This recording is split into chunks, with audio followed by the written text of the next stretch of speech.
성막이라는 이름과 회막이라는 이름이 혼동되어서 쓰일 때가 있습니다. 하나님께서 애굽을 벗어난 이스라엘 백성들에게 계명을 주시고 그들에게 성막을 만들라고 지시를 했습니다.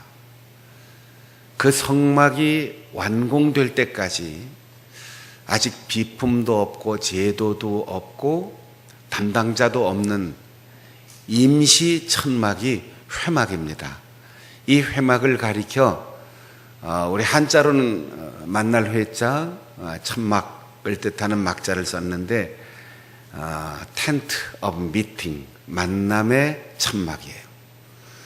후에 이제 완공된 성막은 그 구조와 그리고 그 안에 갖춰질 모든 비품들이 다 완성되었을 때 그것을 가리켜 성막이라고 했는데, 성막이 되었을 때는 레위인들이 그들 가문의 반차를 따라서 각각 맡은 사역들이 있었습니다.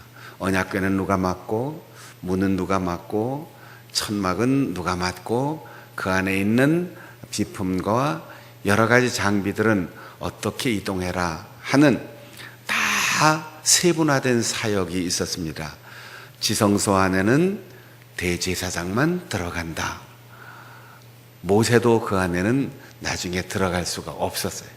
그런데 지금 이제 이 성막에 대한 지시가 있었지만 아직 완공되지 않은 상태에 임시 천막을 쳤습니다.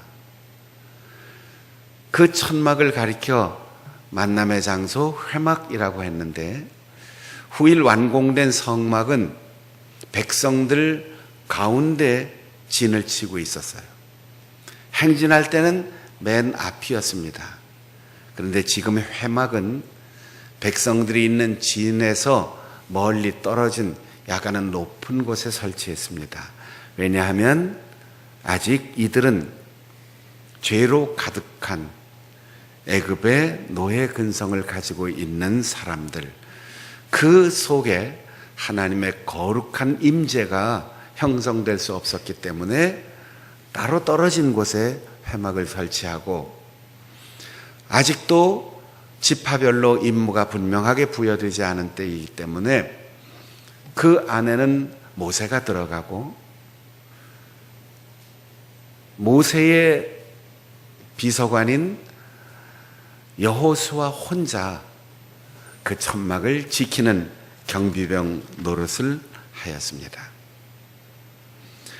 여러분, 우리가 집을 지을 때 집을 다 짓고 아직 집주인이 이사 오지 않았을 때 그 집 안에 세간살이가 다 들어오고 등기가 완료되고 문에 잠금장치가 다 완료되기 전에 건축업자가 마음대로 드나들어요. 건축업자가 거기에 자기 집처럼 아직 주인이 잘 모르는 그 세부 내역까지 잘 아는 건축업자가 드나듭니다. 그런데 그 안에 살림살이가 다 들어오고 잠금장치가 되고 등기가 법적으로 완료되고 열쇠를 주인한테 딱 넘기면 아무리 공로가 있는 건축업자도 거기 마음대로 못 들어갑니다. 들어가면 법적으로 조치가 되게 되어 있어요. 회막일 때는 모세가 그 안에 들어갑니다. 성막은 하나님께서 언약궤를 중심으로 늘 임재하셨는데 백성들 가운데 혹은 행진할 때 맨 앞에 있었는데, 회막은 모세만 들어가고 모세가 들어가면 하나님께서 그를 만나러 옵니다.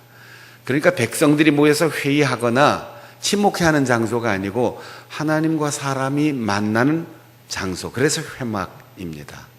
모세가 이스라엘 백성들의 대표로 그 회막 안에 들어오면 하나님께서 모세를 만나러 오십니다. 그 임재의 징표로 문 앞에 구름 기둥이 내려와서 거기에 서 있습니다.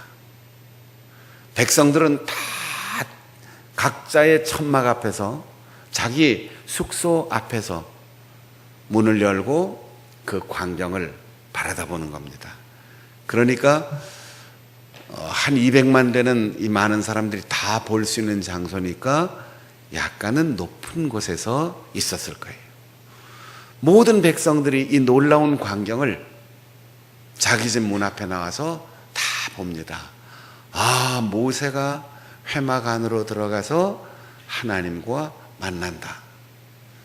그 안에서 벌어지는 광경을 볼 수 없지만 구름 기둥이 내려와 있는 것을 보고 하나님이 임재하시는구나. 그 영광스러운 광경에 백성들이 다 서서 하나님 앞에 영광을 돌리고 그 광경을 거룩하고 두려운 마음으로 감격스럽게 바라봅니다.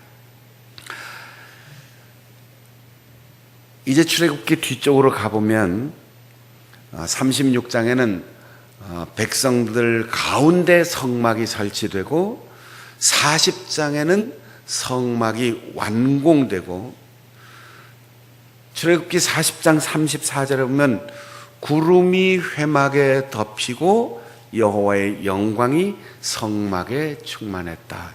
회막과 성막이라는 말이 동시에 나옵니다. 물론 이 천막은 그대로 쓰는 것일 수도 있어요.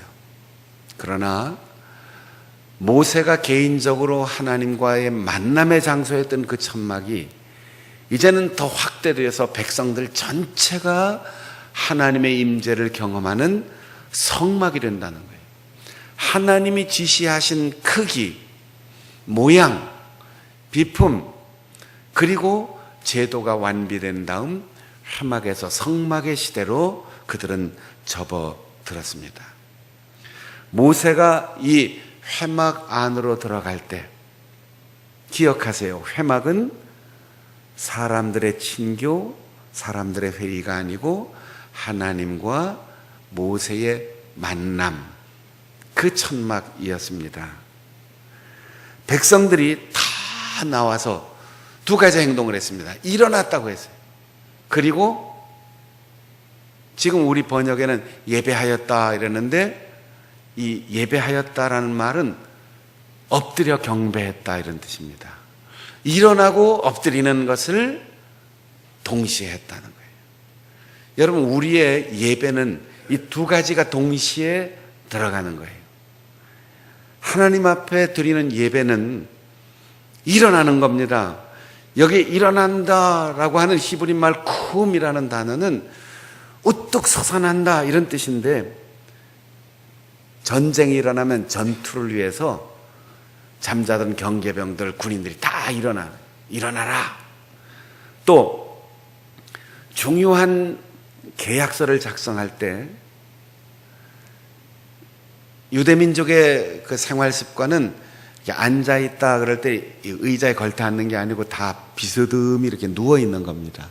그러다가 계약을 체결할 때는 일어나서 똑바른 자세로 자기의 모든 것을 걸고 사인을 합니다. 그리고 승리했을 때 다 일어나서 환호를 지릅니다.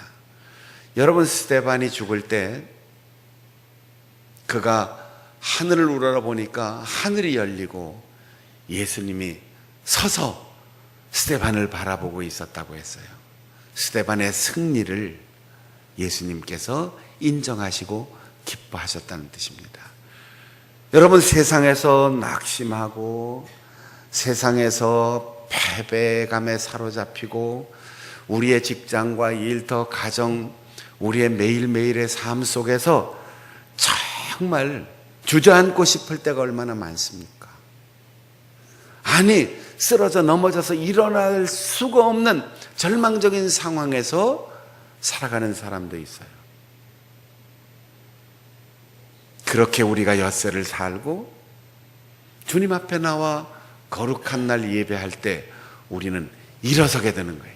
세상을 이기고 자기를 이기고 죄를 이기고 마귀를 이기고 승리의 찬가를 부르면서 주님 앞에 일어나는 거예요. 일어나, 걸어라.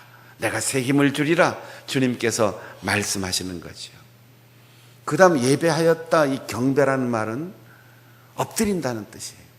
엎드린다는 말은 풀이 죽고 복종하고 그리고 하나님께 예배한다, 이런 의미를 가지고 있는데, 히브리 말로 샤라고 하는 말은 나중에는 이제 예배라는 말로 번역되지만 시작은 팍 엎어진다는 거예요.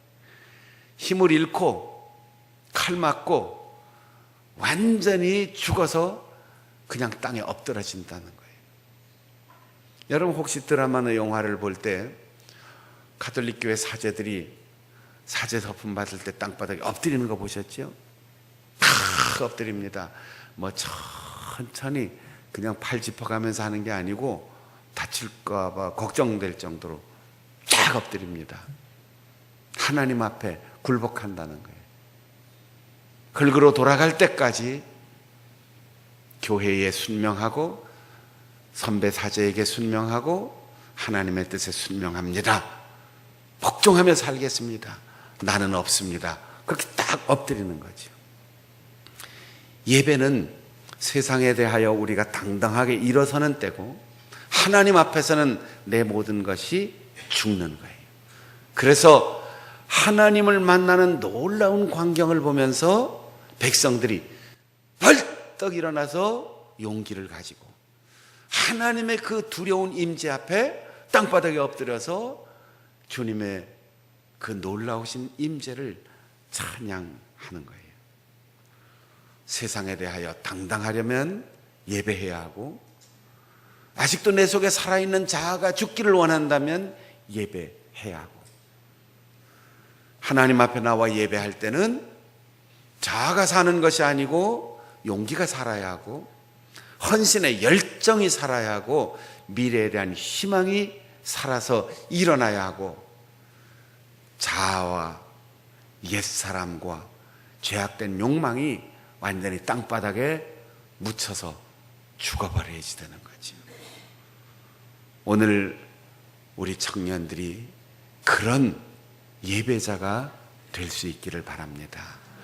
교회 나와서 1시간 보내고 노래하고 얼굴 보고 재미있게 서로 교제하고 일정한 과제를 수료하는 걸로 끝나지 말고 매일매일 내가 살아나, 하나님 앞에서 살아나고 세상에 대해서 매일 매순간 죽는 이 역설적인 은혜를 예배 때마다 우리 청년들이 경험할 수 있기를 바랍니다. 하나님 앞에 모세가 서서 하나님과 이 얘기를 주고받는데 친구처럼, 야, 세상에 어떤 종교가 하나님을 친구처럼, 예수님을 친구처럼 이렇게 만나는 종교가 세상에 어디에 있습니까? 우리가 교회 안에서도 사람들이 모여서 서로 직제가 있으니까 목사님, 장로님, 권사님, 집사님 이렇게 서로 부르지만 사실은 우리가 다 좋은 친구예요. 왜? 예수님께서 우리를 난 너희를 종이라고 하지 않는다. 모든 종교와 모든 제도가 다 사람들을 이기려고 하고 종을 삼으려고 하는데 난 너희를 친구라 한다. 사람이 자기 목숨을 버리면 이보다 더 큰 사랑이 어디에 있겠느냐. 내가 너희들의 친구인 까닭은 아버지께서 나에게 말씀하신 것을 다 그대로 너희들에게 말해 주었기 때문이다. 여러분, 친구가 누구예요? 아무에게도 말할 수 없는 것, 그것까지 말할 수 있는 게 친구예요. 친구 사이는 투명해요. 친구 사이에는 숨길 게 없어요. 그래서 친구인 거죠. 우리가 성경 공부하면서 흔히 이런 얘기합니다. 신약성경 헬라어에는 사랑에 대해서 여러 가지 단어가 있는데 각각 경우에 따라서 하나님의 전적인 사랑, 희생적인 사랑을 아가페라고 하고, 친구의 우정을 가리켜 필레오라고 하는데, 그 필레오의 정을 나누는 사람을 친구 필로스라고 한다. 일부분은 맞아요. 그러나 주님께서 말씀하실 때 요한복음에는 하나님 아버지가 그 아들인 나에게 친구라 말씀하셨다, 이렇게 표현했어요. 그리고 예수님께서 마지막 부활하신 후 제자들에게 찾아오셔서 베드로에게 이렇게 물으셨습니다. 내가 나를 사랑하느냐? 내가 주님을 사랑하는 줄을 주님이 아십니다 라고 베드로가 대답할 때 필레오라고 대답을 했어요. 그래서 설교자들이 이렇게 설교를 합니다. 아가페의 사랑은 차마 내가 한다고 말 못합니다. 예수님을 친구로, 우정으로 필레오 합니다, 이렇게 대답한 것이라고. 그래서 세 번째는 예수님이 내가 나를 필레오 하느냐? 그때 베드로가 근심하면서 내가 필레오 합니다, 사랑합니다, 이렇게 대답했다고 설교를 합니다. 그러나 요한복음 전체는 친구라고 하는 이야기를 끊임없이 해요.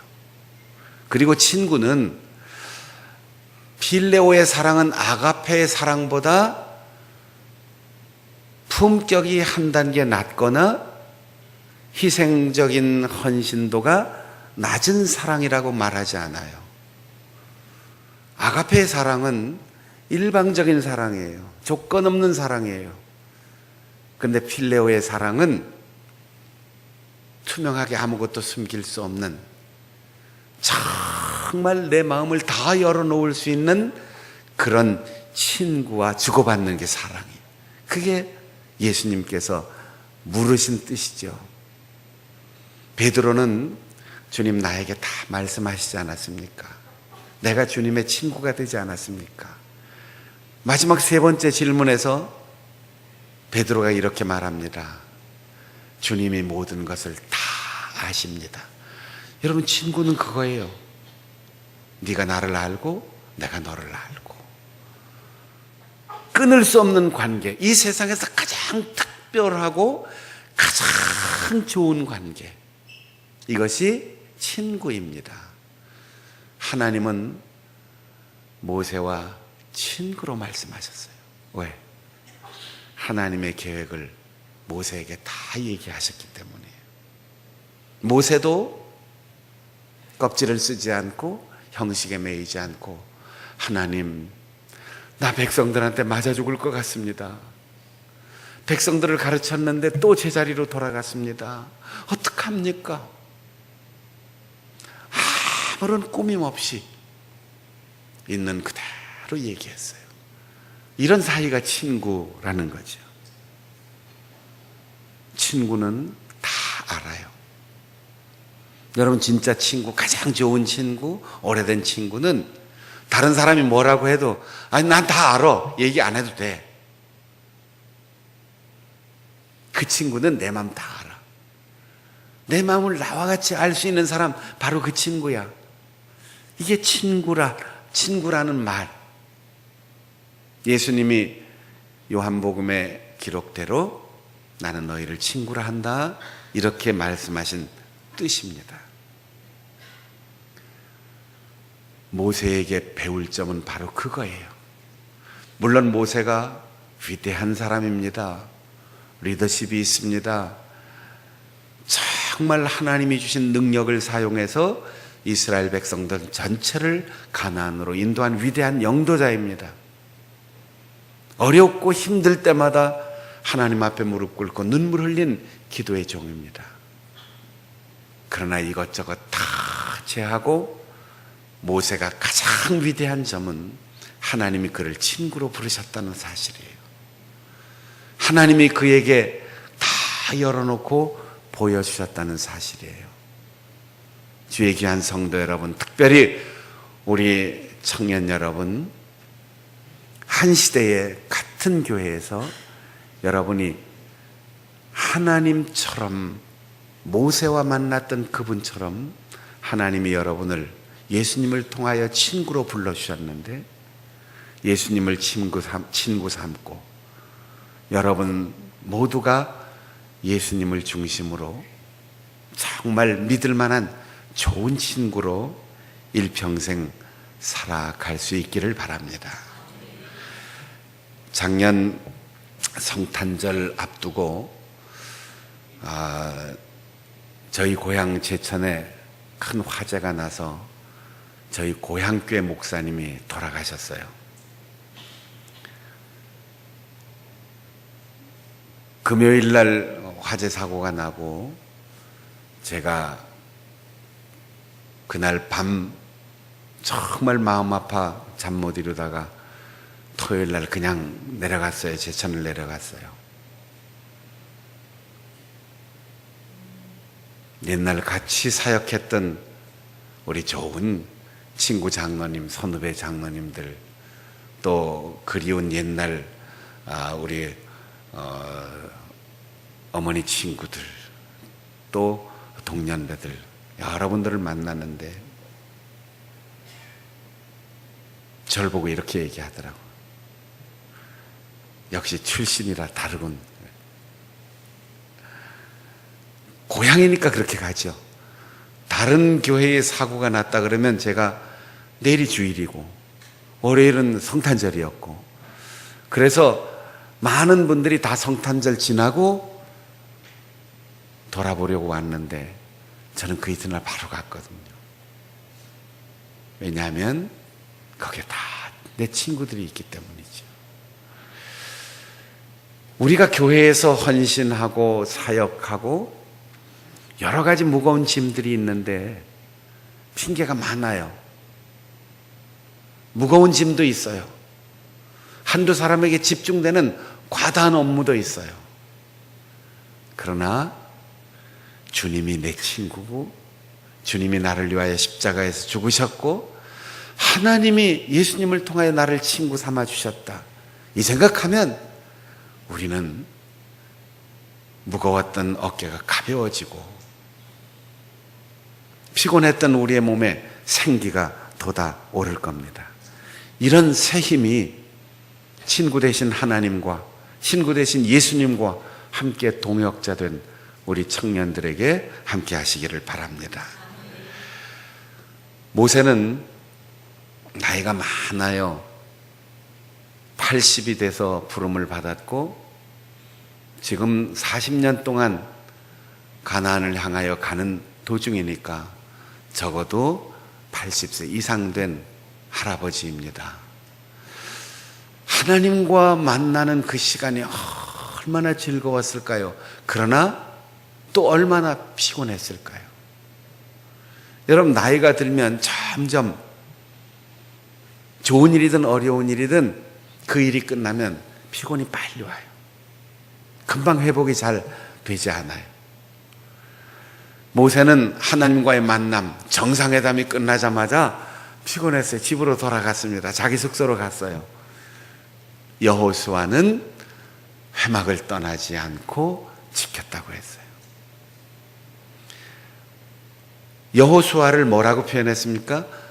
젊은 수종자. 이 젊다라는 말이 청년이라는 뜻이에요. 수종자는 심부름꾼이라는 뜻이에요. 요즘 말로 하면 청년 비서관, 이런 뜻입니다. 회막을 지켰어요. 여호수아도 쉬고 싶었어요. 여호수아도 집에 가서 편히 자고 싶었을 겁니다. 그러나 교대해 줄 사람도 없이 혼자서 그 회막을 책임져야만 했습니다. 청년의 때 여호와를 기억하라. 젊음의 시절 일을 배워라. 젊음의 시절 진실한 사역자로 훈련받아라 하는 모범을 보여주고 있어요. 여러분, 누가 천재라서 어머니 뱃속에서 다 배워가지고 나오겠습니까? 누가 재능과 이 일하는 요령과 사명을 타고나는 사람이 있겠습니까? 배워야지 돼요. 어떤 소설가가 등단해서 방송국에 대담하는 이야기를 들었는데, 어떻게 이런 아름다운 문장으로 소설을 잘 썼습니까? 이렇게 물었더니 자기가 좋아하는 소설가의 그 소설을 공장에서 노동하면서 그걸 다 베껴 썼대. 몇 번이나 소설책을. 여러분 시를 몇 번 베껴 쓰기도 어려운 건데 소설을 다 베껴 썼다는 거예요. 그래서 자기가 존경하는 소설가의 문체, 그가 즐겨 쓰는 단어, 그리고 구성을 그대로 흉내내면서 배우다가 자기의 것을 창작할 수 있었다는 거죠. 여러분, 우리가 젊음의 시절 좋은 선배들의 모습을 배우지 않으면 새로운 시대를 열어갈 수가 없어요. 배우기를 거절하면 발전이 없어요. 지금 답답해 보이고 때로는 그게 아닌데 라는 생각이 들 수 있어요. 그러나 청년 때 목사님들의 모습을 보고 장로님들의 모습을 보고 신앙의 선배들을 보면서 배워야지 돼요. 흉내를 내야지 돼요. 그러면 그 흉내내는 가운데 좋은 점은 내 것이 되고 단점이라고 생각되는 것은 내가 바꾸고 고치면 되는 거지요. 저도 신학교 졸업하고 처음 목회하면서 어떻게 하면 설교를 잘할 수 있을까? 어떻게 하면 목회를 잘할 수 있을까? 그런 강박관념을 가지고 있으면서 끊임없이 책을 보고 시간만 나면 존경하는 목사님들을 찾아가고, 그래서 처음 설교를 배울 때 무슨 설교를 내가 잘할 수 있겠어요? 성경을 얼마나 배웠다고 탁월한 설교를 할 수 있었겠어요? 학교 다니면서 존경하는 교수님도 우리 조종남 목사님, 또 돌아가신 이상훈 교수님, 이런 분들이 설교하는 거를 그냥 베끼고 그 당시 흔하지도 않은 녹음기를 그 생활비 전체를 다 투자해서 녹음기를 들고 다니면서 그 설교를 녹음해서 기숙사에서 듣고 또 듣고 듣고 또 듣고, 이동원 목사님, 곽선희 목사님, 이런 탁월한 설교자들의 설교집을 책으로 사서 베껴 쓰고, 표절하는 게 아니에요. 베껴 쓰고 인용하고 따라하고, 그러면서 그분들의 설교가 내 속에 체화되고 그분들을 극복하고 또 새로운 나만의 설교 스타일을 내 스스로가 만들어가게 되는 거죠. 노래하는 것도 마찬가지일 거예요. 누가 어머니 뱃속에서 탁 나오면서 나는 소프라노, 나는 엘토, 나는 테너 베이스 그러고 나오는 사람이 누가 있겠어요? 태어나면서부터 돌 때 됐는데 아름다운 목소리로 우는 사람이 누가 있겠어요? 소프라노, 엘토, 테너 베이스 하고 누가 노래를 하겠어요? 그러나 좋은 선생님들을 만나서 배우고 또 배우는 과정에서 그 선생님들을 극복하고 더 좋은 성악가가 되고 더 좋은 가수가 되는 거지.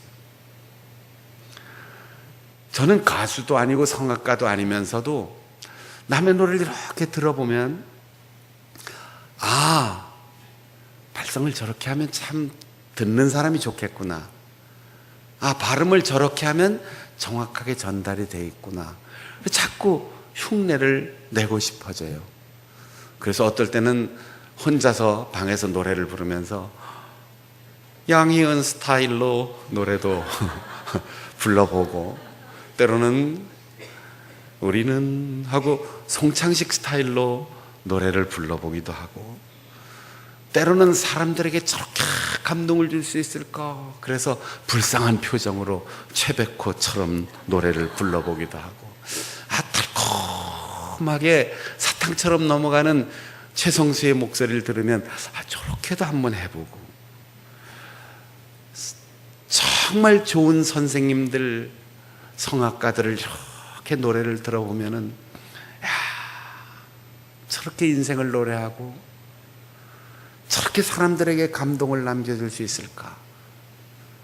그래서 성악가들의 노래를 들어보면서 흉내를 내고, 그러다 보니까 성악을 전공 안 했으니까 이 속에 짬뽕이 돼가지고 지금 이상한 소리가 나오긴 하지만 자꾸 배워야지 돼요. 청년 때는 흉내내는 걸 부끄러워할 필요 없어요. 모방하고 자꾸만 따라하는 것을 부끄러워할 필요가 없어요. 교회 신앙생활도 사역도 나는 참 저 장로님처럼 살고 싶어. 나는 우리 부목사님 아무개를 닮고 싶어. 나보다 먼저 믿었던 아무개 집사님을 닮고 싶어.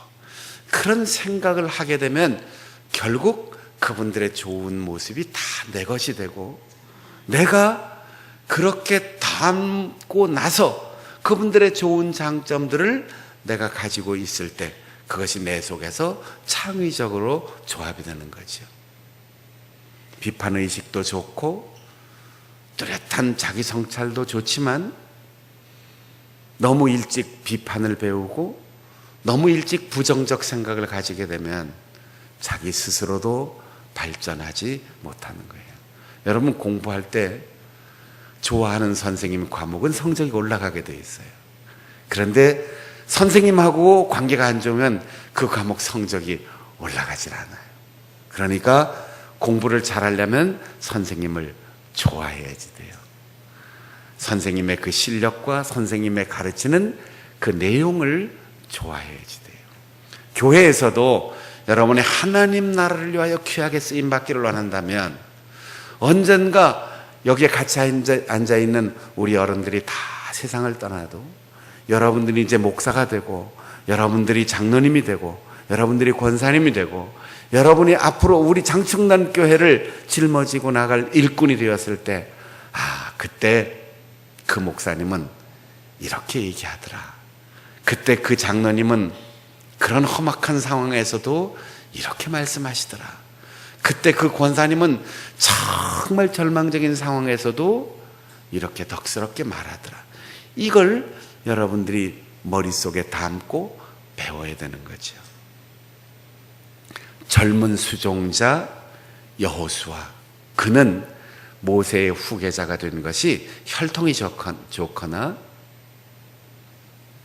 재수가 좋거나 시험 쳐서 당선된 것이 아니고 모세를 끔찍히도 존경하고 모세를 따라가는 가운데 모세보다도 더 훌륭한 일꾼이 되었던 것입니다.